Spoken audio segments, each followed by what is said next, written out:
And Yan Wushi says, that's my strength, actually. My weakness is you. Stop.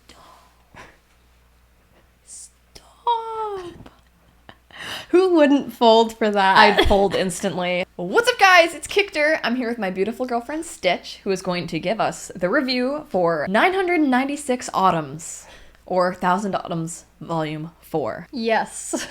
Surely Yan Wushi wouldn't betray him again, right? Right? Surely he's run out of betrayals by now. Yeah. Well, we're about to find out, aren't we? Oh, good. Okay, so 4 months have passed since the events of the last volume. Shen Qiao is wandering the countryside with his newest orphan Okay. on his way back to the Bisha sect. Oh, how sweet. Another orphan to adopt. Shen Qiao is collecting little orphan children to be his disciples like nothing else. He has decided that kind of the best form of therapy for this little boy who has just had his kind of family killed and taken away from him is that they should just go see the sights, kind of take the long way back to the Bisha sect and just kind of relax and not really like focus on anything important. So it's kind of nice. So he's taken the last few months to just sort of take the long way back, hasn't brought up being his disciple or anything, but this just sort of young boy who's processing his emotions has had time to kind of calm down a little bit. And he's a very good little prince and doesn't ask for much, but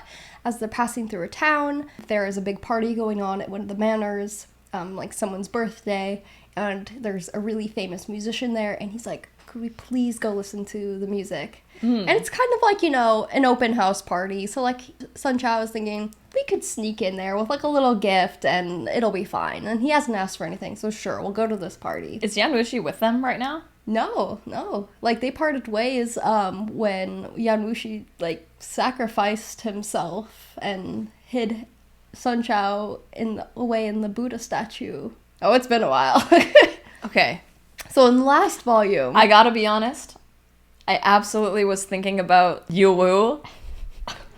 I was like, yeah, they rescued the guy from the bat cave just oh my now. gosh. Wait, okay, what happened in end of volume 3? Yeah, he put him in the statue. Yes. Yeah. And then he because exploded it because he had his, like, mana back. Yeah, so Song Jingxing is the evil, sadistic bastard demonic cultivator who shows up and is ready to get them. Okay. And Yan Wushi hides Shen Qiao away in the statue and takes off, and both of them disappeared. Shen Qiao hasn't heard from either of them, but he had to go rush to the capital to deal with the situation there, and so he kind of has no idea what's happened to Yan Wushi. Okay, No got it. news. Yeah. He takes this kid, Yuan Song, to the party, and at the party, guess who's there? Yan Wushi. Yan Wushi's at the fucking party. Oh, God. Like he's Jackson Wang, just hanging out. But he's there with another demonic cultivator. Cheating bastard. Yeah, one of the guys who actually, he's there with the demonic cultivator who teamed up with the other cultivators to kill Yan Wushi. Oh. Like he's there with one of the guys who killed him. Got it. And so Shen Qiao thinking that's a little weird. And so he goes up to talk to him, being like, what the hell? You're with the guy who, like, nearly put you in the grave and gave you that whole amnesia arc. And Yan Wushi doesn't know him. Oh, I was wondering. Yan Wushi doesn't recognize him at all. He's just like, who the fuck are you? Hello, guy who homoerotically saved my life last time we saw each other? Ew, who the fuck are you? Yeah, so not only is he perfectly unharmed in good health, he's just chatting with the guy who ambushed and killed him like back in the day. Wow. And yeah, doesn't give a single shit about him. And Shen Qiao is obviously a little bit alarmed by this, thinking, oh my god, he's had some sort of relapse, he wasn't like completely healed. And moreover, he's in danger because this guy is acting like buddy-buddy with him, but clearly, you know, wants to take him out at the first opportunity. And he doesn't know, Yan Wushi doesn't know that this guy isn't his friend. Yeah. So he tries to goad Yan Wushi into dueling with him so that he has a chance to like talk with him privately while they're fighting, so this guy isn't there. He's trying to warn him even though Yan Wushi doesn't care about him, and it doesn't work. Yan Wushi just doesn't give a single shit about him. So he fails. Oh, I was gonna say, because Shen Qiao is used to dealing with Yan Wushi being mean to him, maybe he would be able to persuade him somehow. Yeah, But right? no. I mean, that's what he's thinking too, but this Yan Wushi who doesn't recognize him doesn't care about him at all. It's just like small fry. And so he leaves the party with the kid, like really kind of distraught by not only seeing him again, feeling really unsettled, but also really unsettled by him not recognizing him. Like, sorry, we came to this party to see, like, your favorite musician, but, like, my ex was there, and Yeah. it ruined the whole night. It literally, the kid is like, actually has some commentary on that. He tries to explain to the kid who Yan Wushi was to him. He's like, well, we weren't friends, but he kind of was just always got under my skin and whatnot, and just kind of bugged me. And Yuan Song is like, oh, I had an older brother who teased me, but that was just because he cared about me. Aww. And I'm just like, oh, that's so sweet, little child. I don't know if we can really give Yan Wushi that kind of credit. But there seems to be this kind of subtext that Yan Wushi bullies him because he kind of finds him cute and cares about him. But there's a good summary of their relationship on page 25. When Shen Qiao first sees Yan Wushi, it was as if a basin of frigid water had been thrown over his head. Shen Qiao's heart instantly became ice cold. He scrutinized Yan Wushi carefully. Not only was his lack of recognition plain on Yan Wushi's face, there wasn't a hint of familiarity hidden in the depths of his gaze. Shen Qiao didn't even see the sense of closeness expected of a reunion between old friends, let alone the joy of seeing someone after a long separation. The man who'd smiled and sighed at the broken-down temple, calling him foolish Ah Chao, seemed to stand before his eyes, and those words still seemed to linger in his ears. Ever since they met at Bamboo Peak, it was as though their fates were tightly bound by an invisible string. If one had said that Yan Wushi had saved Shen Qiao's life in the beginning, then afterward Shen Qiao too had risked his life to protect Yan Wushi several times. He'd pulled him back from the brink of death, yet Yan Wushi only considered him a tool, treating Shen Qiao without the slightest hint of sentimentality. He'd even pushed him into the flames himself, nearly causing Shen Qiao to suffer a calamity of calamities. On careful analysis, Yan Wushi was the one who owed Shen Qiao more, but matters of the heart couldn't be treated like transactions. They couldn't be weighed and calculated so clearly. After repeated entanglements, past kindness and grudges had all blurred together, impossible to delineate. Damn. So it's just like, things were so complicated between them that at this point it's just not going to ever be uncomplicated again. Yeah. Friend or foe, it doesn't really makes any sense at this point. They're kind of tied together. Mm-hmm. How beautiful. Yeah. And sad. And sad. Corporate needs you to find the difference between the picture and this picture. Fighting on a rooftop and flirting. Yeah, They're the same picture. So, Shen Qiao and the little boy, Yuan Song, go back to the inn for the night. Shen Qiao, tucks him in, and then feels a presence watching him. So he goes onto the rooftop, and there is a mysterious masked martial artist there. Oh my and God. They immediately start sparring, and it seems familiar and yet unfamiliar. And then it's revealed that the mysterious martial artist is none other than Yan Wushi. yes. Wow. Yeah. But does he have his memories? Yeah, so it turns out he was actually just fucking with Shen Qiao. Oh my God. Fucking typical Yan Wushi shit. That's right. He had his memories the whole time. He was just... Shen Qiao this whole time has been worrying about him. He's about to call in the Amber Alert. Yes. Oh my God. Now, to be fair, just a little bit fair, feigning that he didn't know Shen Qiao was slightly to protect Shen Qiao from this other demonic cultivator. Yeah. It's like he was being a double agent. Yeah, and he was, kind of getting him to let his guard down a little bit. So he's doing that a little bit because of that, but that was 80% of that was just wanting to see the look on his face, pretending not to know him. Wow. That was literally in the text, it was for his shits and giggles. Oh my God. He sucks. He does suck. And now, of course, now that it's all revealed, he's like, Ah Chao, I nearly died for you. Why are you acting so cold? Oh my fucking, of course. He's such a jerk. Oh my God. Yeah, and so, as if that's not bad enough, of course, Yan Wushi, with his dramatic re-entry into the story, steals his acupoints, and so, rendering him unable to move, and then carries him bridal style across the whole fucking town, back to the manor where there was the party has now died down, takes him into the gardens, where nobody is around. Stop, what? And has him, they just sort of hide behind a bush. And over here, a very passionate love affair between a man and a woman going on inside the house. Okay. Like, I want you to know that, like, they are hearing, like, a whole porno episode happening inside the house. And Shen Qiao is, like, having, like, an aneurysm mentally, like, not computing. Like, this is absolutely scandalous. Oh my god, why did you take me here? Yan Wushi is making things even more awkward by just fondling his waist and whispering into his ear, teasing him. Stop. I'm just like, excuse me, sir. Oh my god. Yan Wushi's like, come over and let's watch some porn together. Yeah. But Shen Qiao is like, obviously, even though Yan Wushi is an asshole, he doesn't do things for no reason. So he's trying to, like, figure out who these people are.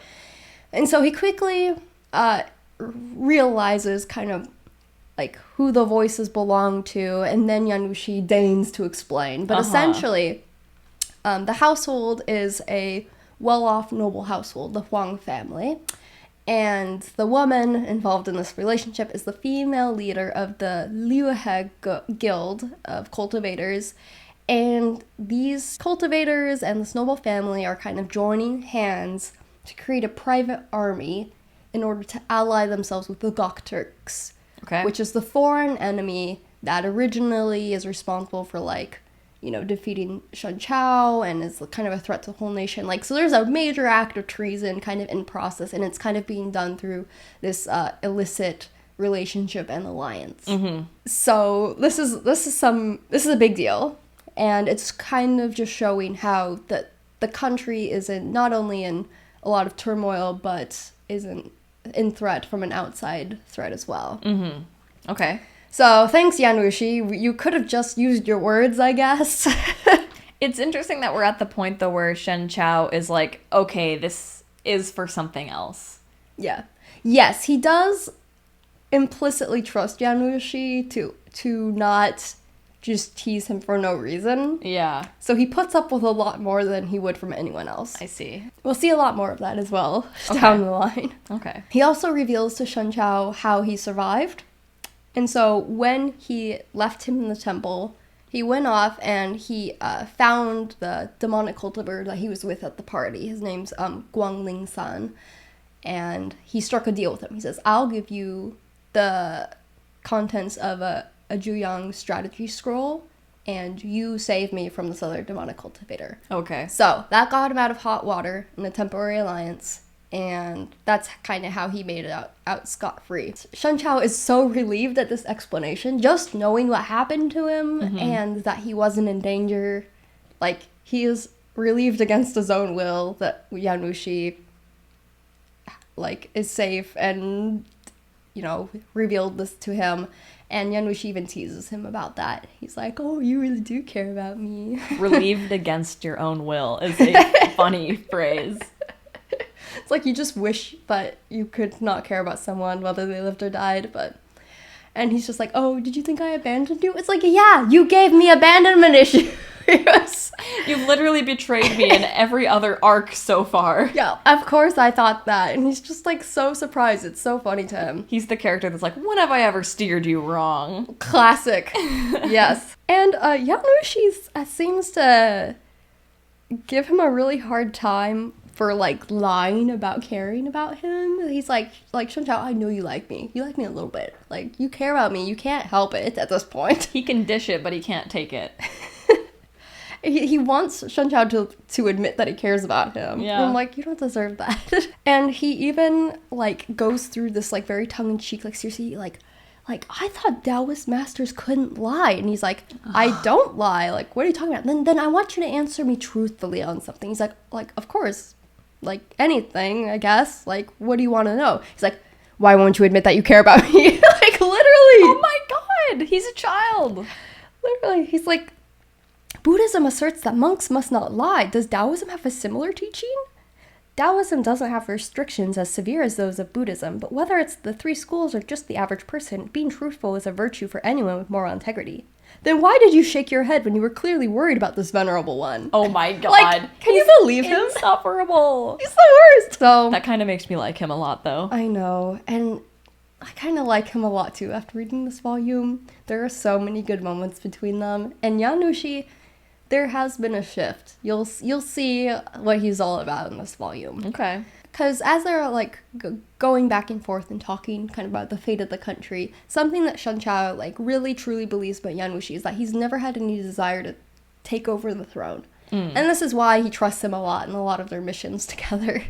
And this faith that Shen Qiao has in him, even on this one point, still surprises Yan Wushi to the point where his surprise, he can't hide it. Like when Shen Qiao makes a comment or so about that, and just seeing the bewildered look on his face when Shen Qiao's like, oh yeah, I believe this about you, like actually makes Shen Qiao laugh a little bit. Like really, this of all things catches you off guard. Yeah. In that moment where Shen Qiao just has this kind of faith in him, and kind of smiles at him, having this moment with him, there's a moment where Yan Wushi feels these feelings reawaken in him that he had previously only ascribed to Xiaoling. Oh. He's like, these were feelings and flutterings that I thought only belonged to a part of myself that I had killed personally. Oh my god. Yes. Ooh. He's like, the gay could not escape me. Before, he'd loathed Xiaoling's influence, thinking that those thoughts weren't his own. He'd tried to suppress that strange feeling numerous times, and he'd believed that the moment he repaired the flaw in his demonic cord, that feeling would vanish with it. He hadn't expected that Shen Qiao's smile would reawaken everything. One smile and this bitch is down That's bad. really sweet, but also I can't help but feel it's like, I thought I killed my gay alter. It's true! It's not that easy. That's really sweet, though. I know. Okay, so after all that, they kind of return to the inn, and Yan Wushi is jealous of, it's like, you know other men? It's like, you have another little orphan child with you? He's like, I'm gonna steal your disciple. And he's like, you wouldn't want him. And he's just teasing and pestering him, and he's like, why do you keep tagging along? He's like, you know I'm no match for you, like, physically in a fight. Why are you even bothering tagging along at this point? And Yan Wushi's like, you have such violent thoughts. Oh my god. It's like he's taught him like how to treat him, and then like to doubles back on everything. I mean, like, why are you acting like this towards me? Oh my gosh. Bedtime story with Yan Wushi. Fellas, is it gay to tell a cryptic parable instead of directly voicing your feelings? Pick a rock. This is a crucial step, as every rock is different and unique. You can find different rocks at the park, your garden, at a beach. Make sure you pick a good one. Choosing your forever friend. What? So, as for the question of why Yan Wushi comes back and pesters him all the time, Yan Wushi decides that this is the perfect time to explain himself to Shen Qiao. And so he does so with this story. Okay. Once upon a time, there was a man who found a stone in a heap of gold and jewels. But he couldn't believe that it was only an ordinary stone. He thought that since it had been piled together with the mass of treasures in that room, it must also be a treasure. So he brought it everywhere with him, and even had it examined and polished by many. But every single person, without exception, told him that it was only an ordinary stone, that there was nothing special about it. Guess what happened in the end? In the end, he finally believed that it was indeed a worthless stone.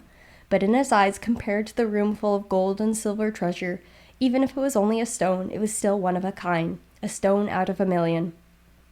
Shen Qiao was like, why are you telling me this? But at the same time, his sense of humor is almost non-existent, and so he takes him completely seriously. And so he replies to Yan Wushi, even thousands of gold pieces cannot purchase happiness. Some people care little for wealth. They only wish to seek out things that other people find worthless.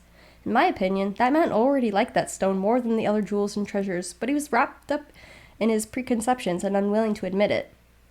Yan Wushi laughed. That's true, you're very correct. Thousands of gold pieces cannot purchase happiness.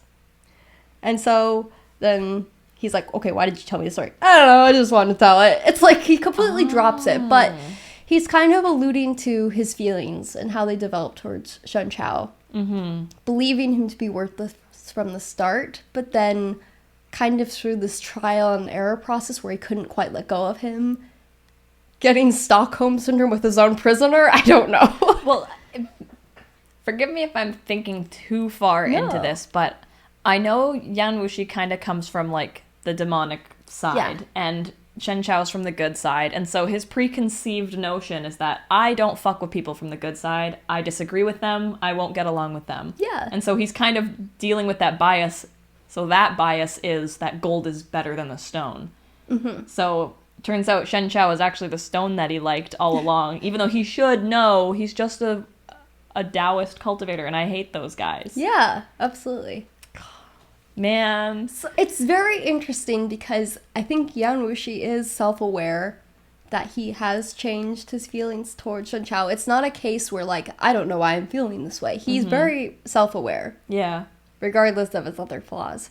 But he's not very forthcoming to Shen Qiao. He enjoys messing with him too much. Yeah.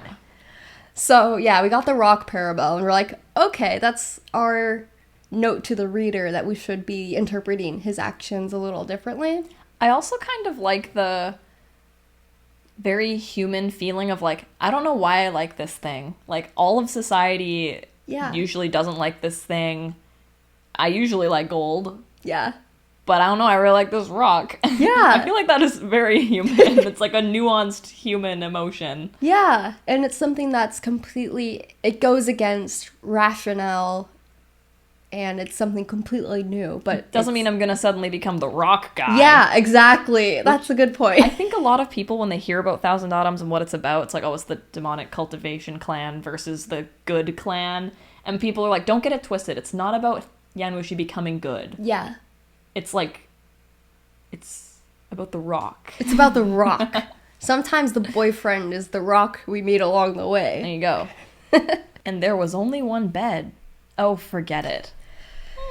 Yeah, so Yan Wushi invites himself back to the Bisha sect. He's like, oh, cool, you're going back there? I'll go with you. And Shen Qiao is like, oh, you have business there? I guess. I mean, do you really have to come with us? And Yan Wushi can't be told no. So he goes with them. And so they travel together. They get hit with the only one bedroom at the inn situation. You think, oh, I know where this is going. No, neither of them go to bed because they're cultivators and don't need to sleep. They play chess all night. Just like Edward and Bella. You're killing me! Shen Qiao doesn't even willingly play chess with him. The conversation goes a little bit like this. Hey, do you want to play chess? No, I just want to meditate in peace. Please leave me alone. He's like, no, you don't understand. Like, a good chess game is actually, like, another way to understand swordplay. And you can really, like, understand a whole new level of martial arts through chess. He's fucking with him completely. There's nothing to be learned. He just really wanted to play chess. He just really wanted to play chess.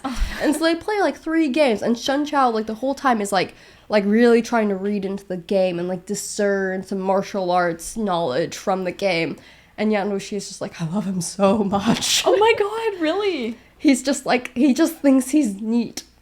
Aww. He just thinks he's neat. And what's interesting is that even the game kind of reveals where they're at on an emotional level because, like, they're all really close games. And one game, I think, like, is like a draw, and one game Yan Wushi wins, and one game he wins. And it's, even though ultimately, like, Shen Qiao is still, like, tapping his head, kind of wondering, like, what have I learned about swordplay from this? Nothing. It does show that they are an equal match in a way other than the sword. So, like, this whole thing between them is kind of about equality and finding an equal in one another. And this is kind of another way where, like, they can spend a whole night in, like, a riveting game of chess, equally matched with, like, games going one way or the other. And kind of another sense of equality there that doesn't come from sparring. Yeah. You know, but I like it. It's just kind of interesting. When in doubt, ask yourself, is it criminal? Is it inhumane? Does it betray righteousness? Yeah, so they get back to the Bisha sect, and Yan Wushi is still there, and Shen Qiao is like, you really need to tell me why you're here, because at this point, you're just stalking me. And Yan Wushi's like, no problem. I will tell you why I'm here. It's a very important reason. But you just have to change how you address me. And guess what he would like to be called? Yang Ling? No, I don't know. Yan Lang. Like, Oh, like Sanlang. yeah, like, Oh my god. like hubby Yan Wushi. Stop. He's like, I need you to address me as if we were boyfriends, please. Oh my god. And Shen Qiao's, well, I'm not doing that, but I can owe you one, as long as it is not criminal, inhumane, or betrays righteousness. I will owe you a favor. Just tell me what you're doing here, please. And he's like, sorry, I can't hear you. I'm Yan Lang. Yeah, literally. Yeah. So, yeah, he's like, okay, 3 important reasons why I have joined you here at the Bisha sect. 1, you. 2, you. 3, because I do think they're going to be drawn into a war in the Gokturks if they aren't careful. So we should probably not let that happen. And he's like, okay, sounds good.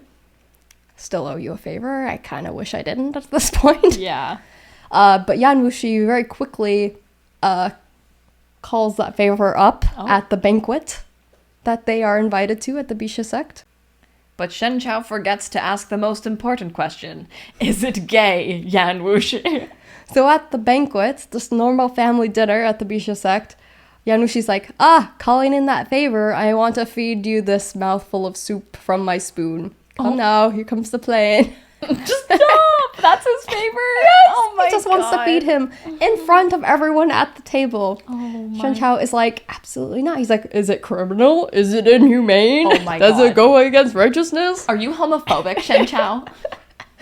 And so it turns into like a whole fight. Like Shen Qiao gets angry, and just imagine like 2 cats fighting each other by like batting at the air in front of each other. It is like faster than lightning. Everyone at the table is like, what is happening? Oh my like God. These 2 extremely powerful cultivators are fighting each other at the dinner table, and we're just sitting here quietly hoping they resolve it. I honestly can't remember how that ends. I do think the soup ends up in Shen Qiao's mouth. I'm not sure. Yeah, I don't think that he is able to top his shamelessness. So, at any rate, Shen Qiao is pretty humiliated by that episode and is actually angry and kind of ignores him after that. And after the banquet, he's like, what's wrong? Like, I thought we were friends, okay? And this actually makes him even more angry. He's like, no, you told me long time ago that you didn't have friends. You had, like, either someone was good enough to be your enemy, your equal, like your opponent, or not. And so he's really pissed by this. He said, you said friends don't exist. So I absolutely took that off the table. I accepted you for who you were. So don't be teasing me by like saying that we could be friends. Damn. After I processed all of that on my own. Wait for him to say that. Yeah, good for him. Yeah. But I do think that that's like really interesting that that's his major bone to pick with Yan Wushi, that he can't trust him because he really doesn't think that Yan Wushi is capable of friendship. Yeah. And Yan Wushi kind of goes into their past together and says, hey, I don't regret anything I did to you, honestly. I don't regret that that's who I was in the past and that's how I treated you. But I also don't feel that way anymore. And I don't think that all of that holds true anymore. Like, he admits that pretty easily. He doesn't really, like, he's a pretty flexible person, I suppose. You know, he accepts who he was just as easily as he accepts who he is now. Okay. Even if that's not as easy for other people to accept. Reasonably so. Mm-hmm. So how do you think he apologizes after that? By betraying him. Pretty close. He goes to the kitchen and makes Shen Qiao a bowl of soup. Wow. Like, with his own 2 hands. Cooks him a bowl of soup. Apology soup. It's pretty good soup, actually. And he gives it to Shen Qiao. He's like, I'm sorry for the soup thing. Here's apology soup. You can feed me. And No. Shen Qiao is like, does not take him up on that. Oh my god. He completely ruins his apology soup efforts by throwing that in. I but can't believe that. He will never learn. Okay, so while they're at the Bisha sect, it's kind of a chill time. They're interacting quite a bit. Some time passes at the sect together, and it's really interesting because Yan Wushi sticks out like a sore thumb here. Everyone's like, basically the devil has shown up Right. in this very tiny cultivation sect. And they're like, why is he here? What is his relationship to Shen Qiao? He's like acting really familiar with him. Like, Really familiar. are they sworn brothers? Like, how is this possible? He puts on his best behavior at first, like he's like visiting the in-laws, so to speak, but very quickly kind of starts nitpicking everyone's like martial arts and sort, like as they're sparring and training. He's like, you guys suck, but he's also like providing genuine advice, so everyone's kind of like accepting it gratefully and being like, oh my god, thank goodness he's not like here to kill us. Right. It's very funny, just the dynamic of him being there and no one, like, he's a guest but also not really a wanted guest. Yeah. So everyone's being polite, but it's also like, why are you here? But I thought what was interesting, an interesting sign of how the relationship has progressed a lot, is that something that could really be really big and significant has become something really small and barely worth mentioning. So while they're at the Bisha sect, Yan Wushi just one morning shows up and is like, Shen Qiao, let's go spar. Let's go have a fight. And they do. They spend the morning just fighting each other with all of their strength. And it's very close, but Shen Qiao is no match for Yan Wushi. And Shen Qiao is like, thank you for the fight. That was very educational. Yan Wushi's like, no problem. And this is coming from their very, like, their relationship has been defined by their power imbalance for so long, with Yan Wushi not valuing Shen Qiao because he is weaker than him, but also wanting to see who he would be if he was his equal. Right. And now, like, with Shen Qiao slowly getting his powers back, he's not at 100% quite yet, but maybe like 3/4 or 80% what he was before. And Yan Wushi just wants to fight him for fun, and it's no big deal. Like, this isn't a huge scene in the book. It's just a small one where they kind of appreciate each other's strength, and we even get to see Yan Wushi's perspective on how he feels about Shen Qiao after fighting him like this, because we know it's like how he should think of Shen Qiao, since he is not strong enough to defeat him, is that he's worthless, right? But instead, this is what we get. Yan Wushi thought that he could look at Shen Qiao's earnest expression hundreds of times without growing bored. In the past, he'd wanted this man to fall into the pitch-black abyss, to hate and curse the world, but now adored his warm and gentle heart with the same fervency. It's his special little rock. His special little rock. Wow. Right now, like, sparring with him, he's just satisfied, like, interacting with him. He just likes seeing his earnest expression of thanking him after a fight, with just being with him and experiencing the world with him. He just likes him. He just likes everything about him. He adores him for who he is, and his strength has ceased to matter. Wow. Like, that's huge. That's incredible. That's a huge personality change. Like, how do you even begin to comprehend that as Shen Qiao? You can't. Yeah. I wouldn't buy it. Don't buy it. He's gonna betray you again. But that is beautiful. Yeah. So I thought that was, like, really lovely, and it was just, it struck me as an important moment of just how something like this fight where they matched off, like, I thought in the earlier volumes, I thought that there would be a scene where they would fight each other and they would be equals for the first time, and then Yan Wushi would have a different feeling about him. Yeah. But that never happened in the course really of this good narrative. that it happened this way. I think so too. I think it's a lot better this way. So back to the plot, I guess. So every 10 years there is Cultivation Con. Okay. There's a big competition where martial artists, like, fight each other, and they get ranked by this special cultivation sect who just specializes in ranking everybody else. They're not very good fighters, but they have, like, these secret, like, intellectual powers where that's their special interest. That's what they do. And so Cultivation Con is coming up, and that is, like, a really good time to make a name for yourself and to kind of strengthen your cultivation sect by getting more well-known in the world. So the Bisha sect has just gone through a bunch of shit, and they have hardly any disciples, and so the leader of the Bisha sect is like, we're gonna go to Sword Con, we're gonna go to Cultivation Con, and fight there, get our name out there, maybe get some people to join us so we can rebuild. And Shen Qiao is doing them a solid, and he's going to join them and, like, participate there to kind of help them out. So they travel there, and Yan Wushi is like, I'll go with you. And everyone's like, oh, joy, our favorite travel buddy. And he's like, nobody knows how to interact with him on the way there, just traveling over the course of a few days. And there's this really nice scene where they're at a restaurant together, and nobody is sitting with Yan Wushi. Oh my god. He's all by his lonesome at the table, and Shen Qiao goes and sits with him because no one else will. Wow. Doesn't make a big deal out of it, and like he sits there at the table laughing with him, like genuinely over, like kind of poking fun at Yan Wushi's shamelessness over things, and honestly just having a good time interacting with him. And he says that like, oh, like your weakness is having such a thick face, right? Nothing embarrasses you. And Yan Wushi says, that's my strength actually, my weakness is you.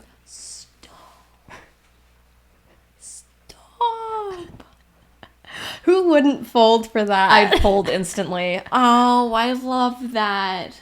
Oh my god, as they're laughing and having a good time at my weakness is you. And Shen Qiao doesn't buy it for a single moment. Oh, I did. I bought it.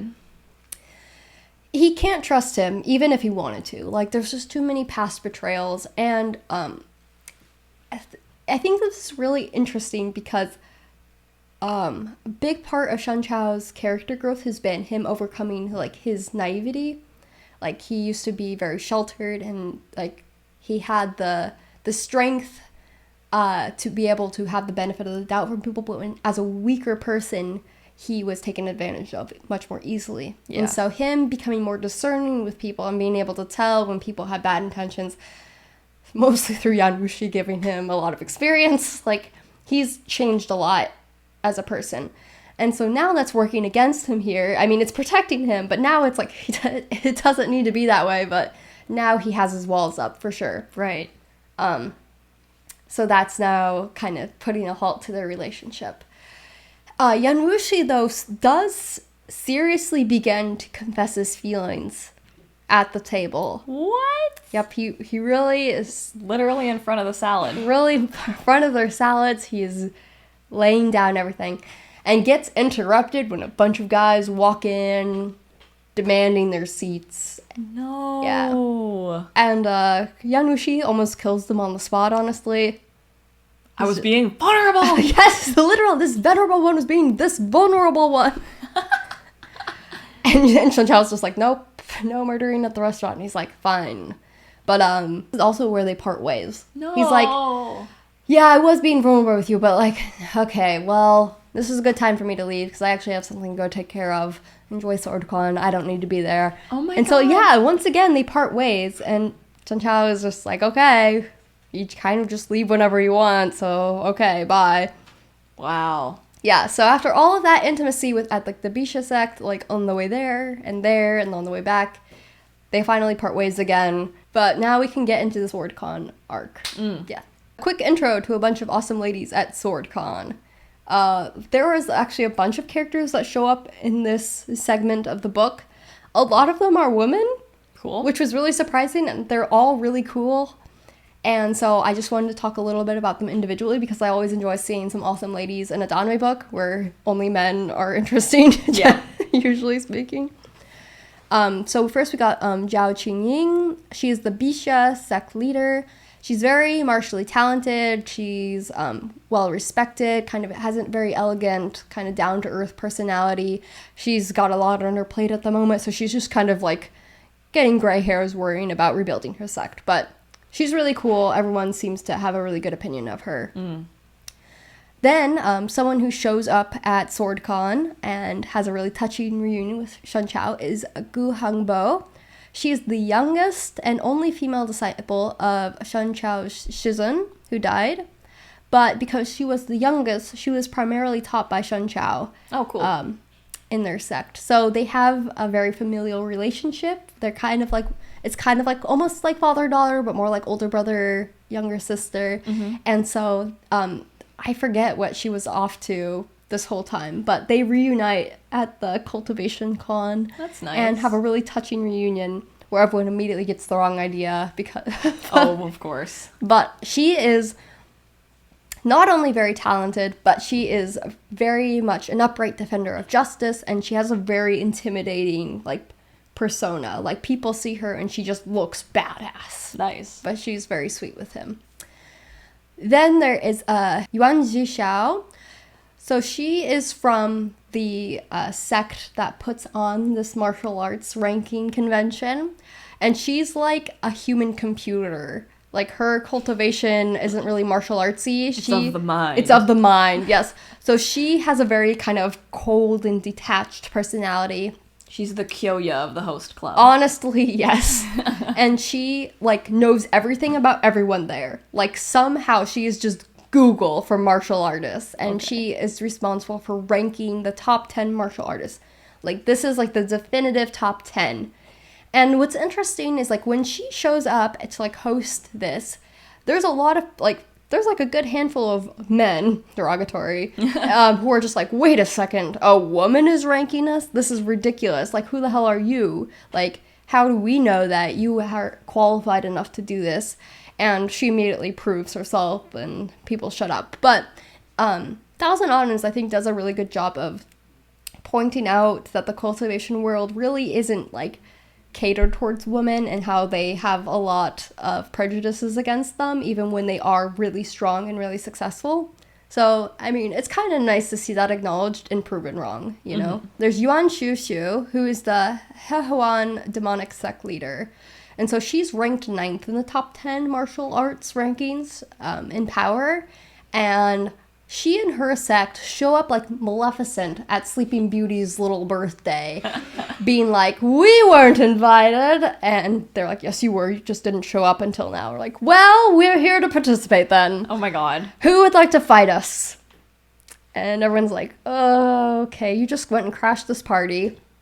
They showed up as a sect, not to participate in the rankings so much as to destroy any alliance potentially building against them. So, like, again, you have all of these good cultivation sects gathered together to rank each other and build relationships. And while the country is experiencing some, like, overturn in emperors and restructuring, the cultivation world is similarly restructuring, especially with, like, Yan Wushi kind of disappearing, Shen Qiao kind of disappearing. Like, there's starting to be an alliance building towards the demonic sects to keep their power in check. But they want to come in and make sure that their strength is known and to destroy any alliance before it even happens. So, Sword Con is brought to a sudden halt, and not only does this lady show up, but her other right-hand man guy, Sang Jingxing, who we know is a total freak, also shows up and immediately is creepy towards Shen Qiao. Aww. He just, like, catches eyes with him across the way and is like, I'm undressing you with my eyes. Yeah, it's creepus. He's so gross. Okay. So that's Sword Con. Something I really like about Thousand Autumns is that the fights are always really good, and there's a lot of action, and it's just described so beautifully. I will say that this novel, this volume of the series is a little bit more passive overall. It kind of deals more with, like, kind of like the romance. And doesn't have a lot of cool fights in it. Even with, like, the Sword Con arc, we see a couple of fights underway. They don't really feel that impressive compared to some of the earlier fights. But there is a really dramatic appearance that is made that is pretty climactic. So, Ooh. The most powerful cultivator in the world is Shen Qiao, I'm here to save you. Oops, not these guys. Yeah, so there's this really impressive suspenseful moment where... Wait, was that supposed to be, like, Udahime? Yeah, I put that in for you!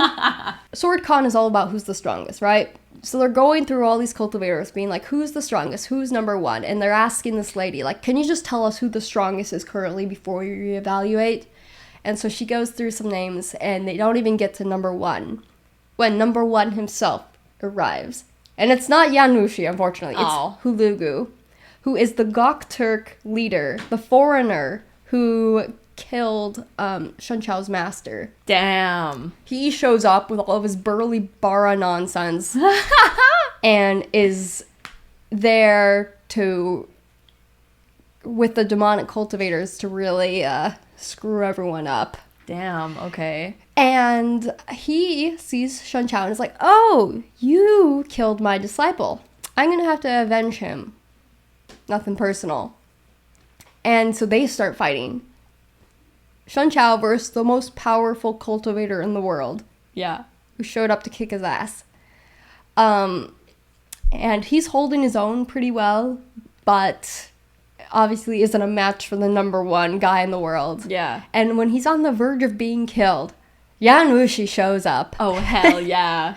And he says the sexiest thing a man can say. What? This is someone who belongs to my venerable self, and you think you could kill him as you please? He's just like, this is my man. Get your hands off him. Hua Chung, when he was little, being like, you lot can't touch what's mine, or whatever. Yes!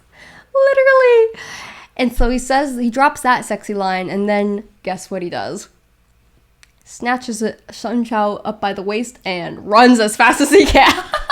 That seems to be one of his favorite moves. Yes! He's like, he is so shameless. He does not care about what people think of him. He will just run away if he can't win a fight. Number one sword master in the world, huh? Yeah. He's like, you think you can touch what's mine. Not if we run fast enough. And so he just like runs away with him. And everyone is gobsmacked. Everyone is literally in the stands being like, what just happened? Oh my god. Huh? What? Yeah. So he runs off with him. Wow. And then we just sort of forget that the plot is ongoing and we get to have more juicy moments between Yan Wushi and Shen Qiao. No way. Yeah, so that was nice. Next slide. Let's go over some of that. What even is their relationship? Figure 1, delicious crumbs. Figure 2, Yan Wushi making executive decisions for his oblivious baby girl. This is my boyfriend, but he doesn't know we date. Shen Qiao can't hate it that much, I guess. 3 feet, please. It's the law. Yes. So to go over some of the cute things that happen, Shen Qiao has fainted. Oh. So he wakes up in Yan Wushi's lap, obviously. Oh, of course. And Yan Wushi makes every innuendo possible, being like, yeah, we didn't do anything. You were sleeping. But Oh my gosh. Yeah. He was definitely like circulating like chi through him as he slept, to like healing spell slowly or something. Okay.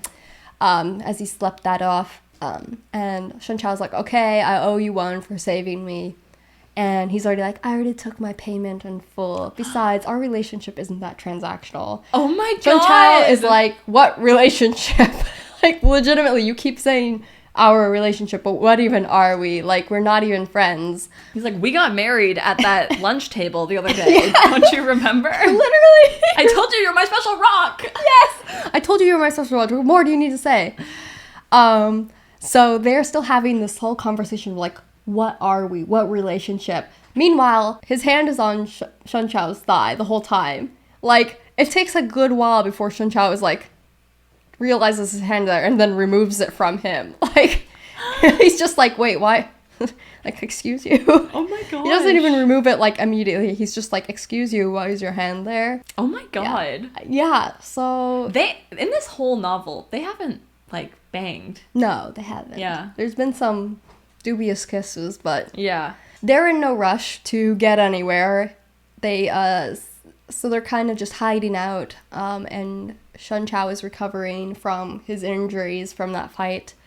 And Yan Wushi just has like a moment looking at him where they're outside and Shen Qiao is like having like a serious moment talking about like serious plot things, and he's just under the dappled light of a tree, and Yan Wushi is looking at him and he's just absolutely lost in his beauty. Aww. Like we really do see Yan Wushi just simping hardcore over this man. The sun's rays spilled down, shining through the grape leaves and dappling Shen Qiao's body. Even the contours of his cheeks and neck seemed to be cast in a delicate and soft glow. Beholding the scene made one's heart itch to pick up this beauty and bring him home to hide him there like a treasure, so that in the future only they'd be privy to seeing him. Yan Wushi was a man who'd experienced all kinds of beauties. The fact that he could lose himself by simply watching Shen Qiao showed that Shen Qiao himself was truly extraordinary. But Yan Wushi concealed his thoughts well. As these wanton desires swept through his heart like a storm, his gaze simply lingered on Shen Qiao for a moment, before he lazily smiled and said, he just kind of goes on, continuing this serious conversation about, what should we do? The fate of the empire is, at stake. But he's like, what should we do? He's Shen Qiao is like, we need to get back to the capital, we need to, do all these things, he's just man, pretty, It's just so soft, unexpectedly. And Shen Qiao also isn't completely oblivious to that Yan Wushi is a little bit different than normal, because he's used to Yan Wushi making a scene in public. When they're around other people, he's acting all flirty and embarrassing him. Yeah. But now Yan Wushi is acting all flirty when they're in private. Mm-hmm. It's not when they're in public. So it's a lot more intimate and genuine. And he's why is he doing this when we're in private? There's no one to tease me in front of. This is less effective. Tree falls in the forest. Is it even gay? Exactly. And so, as if things couldn't get better, he just snatches him up in his arms and just kisses him senseless. What? Yeah. They make out. Wait, tell me more. Yeah. Yan Wushi just grabs him and kisses him. Oh yeah, he has to seal his acupoints first. Don't let him resist, right? He always does that. He always at this point you're gonna have to do something about your acupoints at this point. Just cover them up. Once he finished, he lowered his head and kissed the beauty thoroughly until Shen Qiao was out of breath, all while enjoying his entire body through their clothes. Though he'd gotten quite a sweet deal when Shen Qiao was in his dazed slumber, Yan Wushi had always been a proud man. If he were to take advantage of someone, he wanted the person to be fully aware of it. Oh my god. So he's not going to do anything to him while he's sleeping, obviously. Yes. Wow. Even more, he knew exactly how far to take things, always stopping at the fine line between what Shen Qiao could tolerate and what would make him explode into a rage. Ooh. So, this is a good point. He really does know how to, what he can get away with. He knows he can grab him, render him immobile, and kiss him senseless, and that Shen Qiao will only be a little bit mad about it. Yeah. Not too mad. As long as he doesn't cross a line. Which is honestly a little bit sus on Shen Qiao's end. He's really given up kissing as a boundary. He's I don't even care at this point. Shen Qiao's face was flush red as he panted. The flush was out of rage, and the panting was due to the lecher's harassment. So he's absolutely speechless. It's a little. It's like Hayu and Shoching-chan. Yeah, you're right. Oh no. Yeah, another. Not at all, but in the way that Shoching-chan allows himself to be kissed. Yeah. Yeah. It's interesting. It's okay. Allows. What's okay? So he really he kisses him there's tongue and mouth. He's groping him all over. This is a full-fledged makeout. And after Shen Qiao finally gets himself out of that, he moves 3 feet away and then stops. That's it. That's all the consequences of Yan Wushi's actions. So if he can't be that upset about it. Exactly. In the Danmei logic that we're using, it's kind of funny. It's he gets mad, but he doesn't even, he's continues the conversation after that. Yeah. He's stop getting distracted. We're being serious here. Oh my god. Yeah, so I think that's a little bit funny how far we've come there. And there's some good points to be made that he does at least know Shen Qiao's real boundaries, which don't include that, apparently. Mm-hmm. And after this kiss, he does make an outright confession of his feelings. Really? Full-fledged serious space, no teasing. Oh my god. He does say what he feels. And Shen Qiao, once again, doesn't believe him. You know what? And this is a power switch.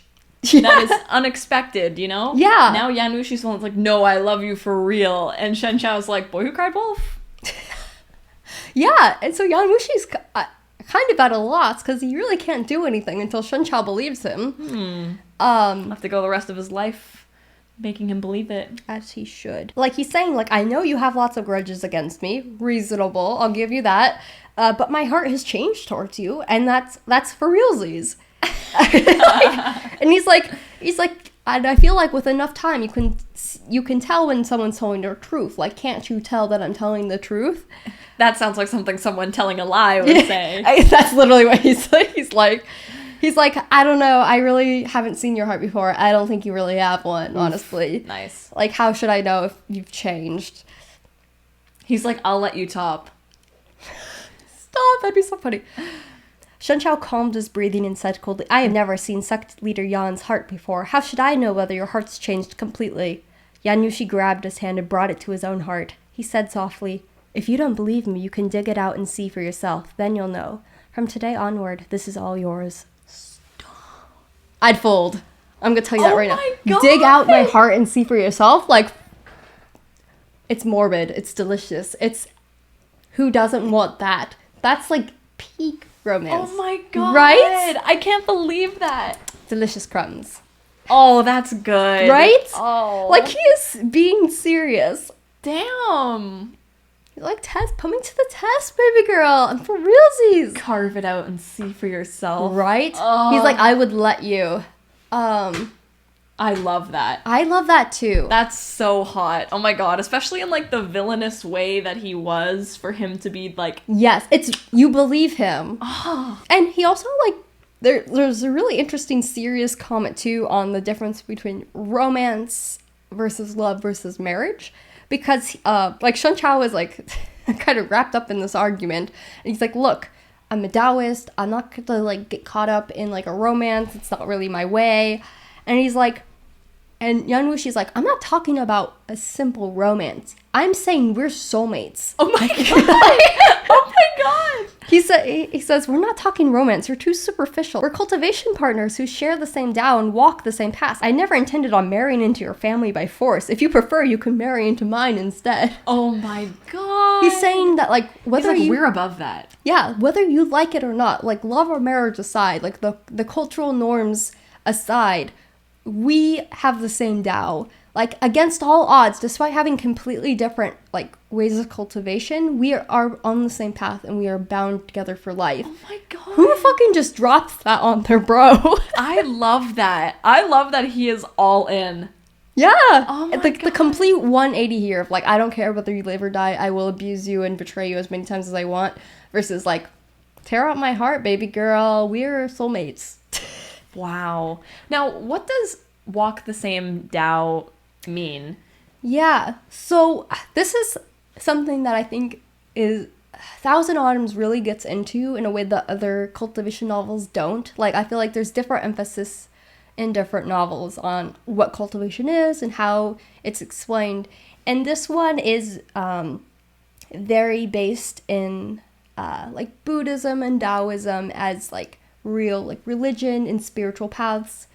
And how that connects to, like, the more, like, fantasy elements of cultivation. So, with Shen Qiao being a Taoist, he, like, follows the Tao. And the Tao is the way. Like, yeah. Like, you can honestly substitute, like, the Mandalorian in here. Like, there is the way that he follows. And one of the things that he believes in is that the way is not the same for everyone. The thing is, like, the Tao that you're supposed to follow as a person, that, like that you... that is right, morally right for you to be on, isn't the same for everyone. And so he's accepted... That's the book and the characters right there. Yeah, exactly. So he accepts that his Tao is not everyone's Tao. Like, Yan Wushi, he doesn't expect him to, like, follow the same moral paths, and he doesn't even expect, like, the same rights and wrongs to apply to everyone. Yeah. But for him, it's very clear, like, what he should be doing, and he is intent on following his path. And so... I do think it's interesting that Yan Wushi uses this phrase that is very significant to Shen Qiao, maybe even more so than him. Like, he's using terminology that means a lot to Shen Qiao and to him deeply. Yeah. And maybe it comes off flippantly because of that. Like, oh, you don't believe that. Mm-hmm. You're just saying that. But I did think that had a lot of impact. Yeah. Yeah. So even after this very heartfelt confession, I mean, as heartfelt as Yan Wushi can be, he has a problem of sounding like he's teasing even when he's being serious. Shen Qiao doesn't believe him on a couple of accounts.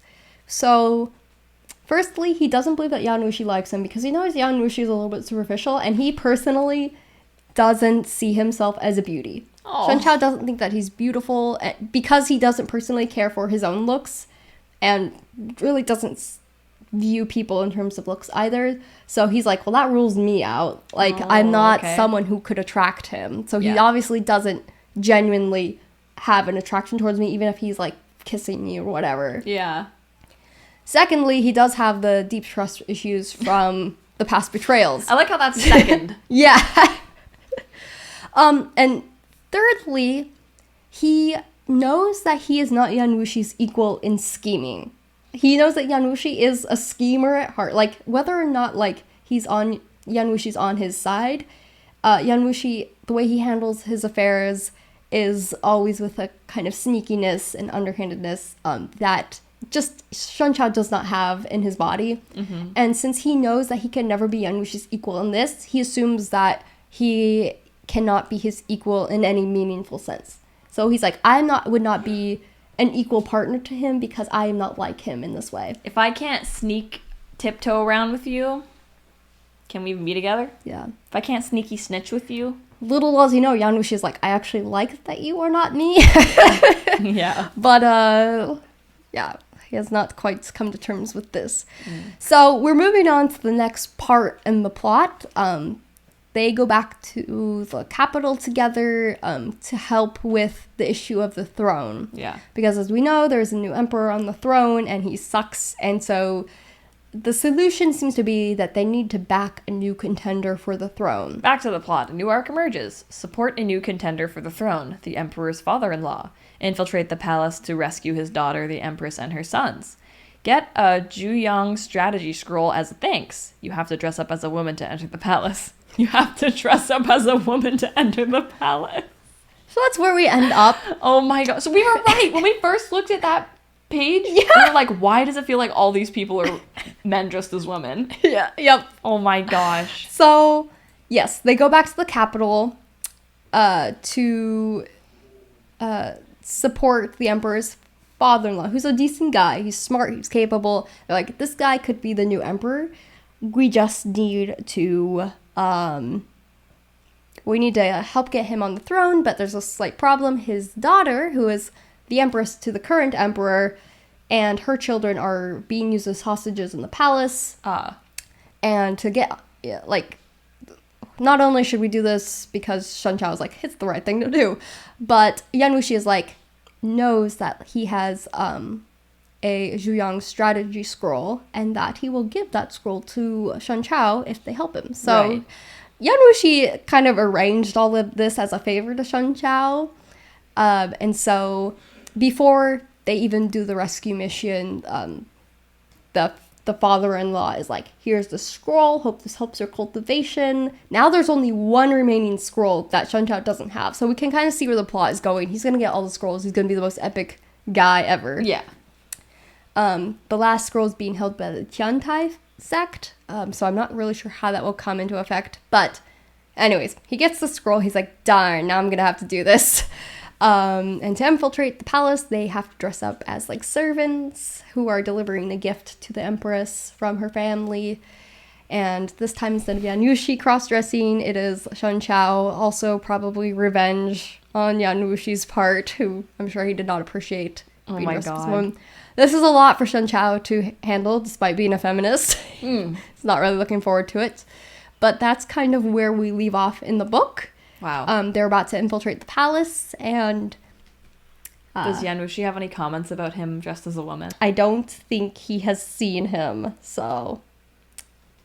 That will probably be where the next volume starts, is Yan Wushi getting the first look of his bride. Oh my god. Amazing. Yeah. And the next volume is supposed to be the final volume. Damn. Yeah. If you'd like to pre-order that, link below. I'm so excited for this. This volume is definitely a huge shift. Like, this is where, like, Yan Wushi really does a 180 with his feelings. Like, there's so much, like, tender feelings that are in the background. There's a lot of, like, good moments between them. I would say that's even the focus of this volume. And you can see, like, where the plot is heading, definitely towards its final arcs. And I really like the story overall. You were giggling a lot while reading it. Yan Wushi. Oh, Yan Wushi. is so hilariously annoying as someone who just wants to tease in like an affectionate way. Yeah. Like he is simply the most obnoxious possible person. Like all of his hijinks, like it's just constant teasing, constant silly little situations he's getting Shen Qiao into. It's so wholesome, honestly. Well, thank you so much for telling us about that book. I knew it. You knew it? I knew it would be gay. You knew it? I didn't. I had no idea how they could salvage this relationship. I know. But I ship it. I do. Yeah. I'm like, I'm here for Shen Qiao to take a risk. What's the worst that could happen? I can't wait to see Shen Qiao, like, return however that looks. Yeah. I want to see them kiss, and I want Shen Qiao to be into it. I would like to see him realize that Yan Wushi is, like, someone he can count on because he deserves to have an ultra-powerful boyfriend who's not afraid to do some evil in the name of love. Yeah. And I'm excited to watch the Donghua with you. Yes, if you guys would like to watch the Donghua with us, we're going to start watching it every Friday. You got to join on my YouTube membership and become a member. Any membership tier can join the live streams, and it's so much fun. We watch an episode, we hang out, and then we usually play a game afterwards, and it's all like Danmei-related stuff. We play the Pictionary game like Gartic Phone, and it's crazy, but it's so much fun, and it's a great way to help support my channel. So thank you guys so much for watching. Thank you, Stitch, for doing this review. And we will see you guys next time.